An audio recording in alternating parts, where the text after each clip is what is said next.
جس کو اللہ رب العزت نے قرآن مجید کے ساتھ تعلق نصیب فرما دیا، اس کی دنیا، اس کی آخرت، اس کی قبر، ہر چیز کا مسئلہ بس سمجھیے کہ اللہ رب العزت کے حل ہو گیا۔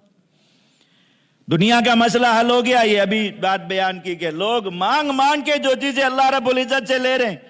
وہ اللہ تعالیٰ خود اپنے وعدے کے مطابق اس کو بغیر مانگے عطا فرما رہے ہیں کہ تو بس قرآن میں لگا رہے، ہم تجھے سب کچھ دیتے رہیں گے۔ وہ پڑھ رہا ہے اور اللہ رب العزت اس کو دے رہے ہیں، بغیر مانگے عطا فرما رہے ہیں۔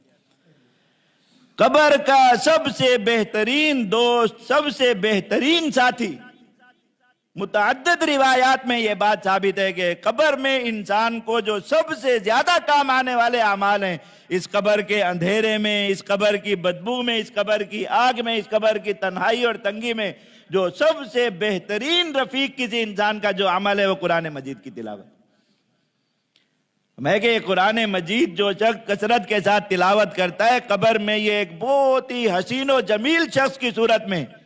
اس کے پاس آ جائے گا، اور جیسے ایک بے تکلف دوست ہوتا ہے، بس وہ دو دوست بیٹھے ہیں اور بے تکلفی میں باتیں کر رہے ہیں تو وقت گزرنے کا پتہ ہی نہیں چلتا۔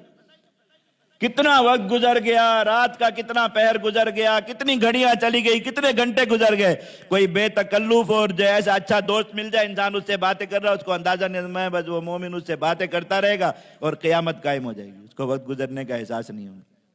سب سے بہترین رفیق میدان حشر میں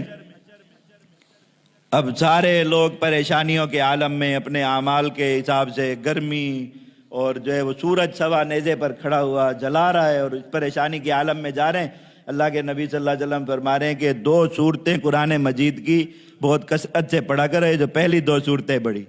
سورہ بقرہ اور سورہ آل عمران۔ پر میں یہ قیامت کے دن تین شکلوں میں آئیں گی اپنے پڑھنے والوں میں۔ کسی کے سر پہ بادل کی طرح آ جائیں گے، جیسے ایک گھٹا والا بادل ہوتا ہے کالا، اور کسی کے سر پہ اس طرح آ جائیں گی جیسے پرندے آپس میں، بہت بڑا جھنڈوں پرندوں کا،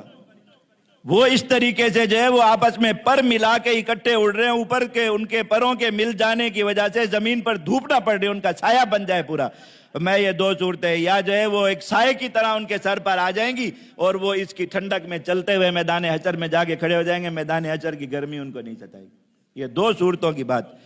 جو آدمی پورے قرآن مجید کو کثرت کے ساتھ پڑھے گا، پورے قرآن مجید کی جو ہے وہ محبت کے ساتھ تلاوت کرے گا، اس کا کیا مقام ہوگا میدان حشر میں، اللہ رب العزت ہی جانتے، کتنی شان کے ساتھ اور کتنی راحت کے ساتھ وہ جا رہا۔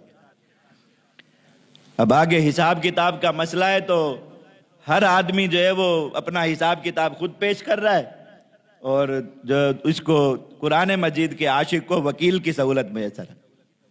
اس کی طرف سے بات کرنے کے لیے وکیل آ رہا ہے۔ گزشتہ جمعہ بھی یہ جو ہے وہ روایت عرض کی تھی، اللہ کے نبی صلی اللہ علیہ وسلم نے فرمایا کہ قرآن مجید کی تلاوت کثرت سے کیا کرو،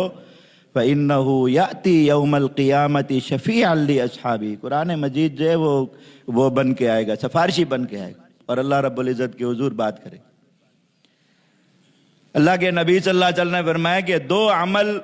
قیامت کے دن انسان کی طرف سے حجت کرنے کے لیے آئیں گے اللہ رب العزت کے حضور۔ ایک آئے گا قرآن مجید، اور وہ آ کر کہے گا یا اللہ منعتہ النوم اللیل،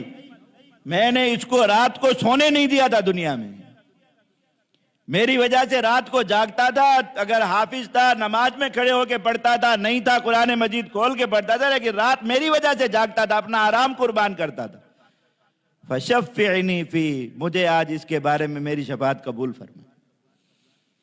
یہ میری وجہ سے راتوں کو جاگا ہے، اب یہ جہنم میں چلا جائے مجھے گوارا نہیں۔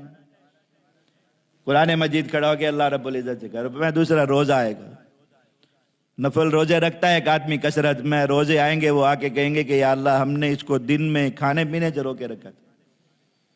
سارے لوگ کھا رہے ہوتے تھے، پی رہے ہوتے تھے، مزے لیتے، یہ بیچارہ اس وقت میں بھوک میں، پیاس میں، گرمی برداشت کر رہا ہے، بھوک پیاس برداشت کر رہا ہے کہ یہ روزے کی جو عبادت ہے اللہ رب العزت کی محبوب، بس میری یہ زیادہ ہو جائے، تو میں نے تو اس کو زندگی بھر دن کے کھانے سے روکے رکھا، میری اس کے بارے میں شفاعت قبول فرمائے۔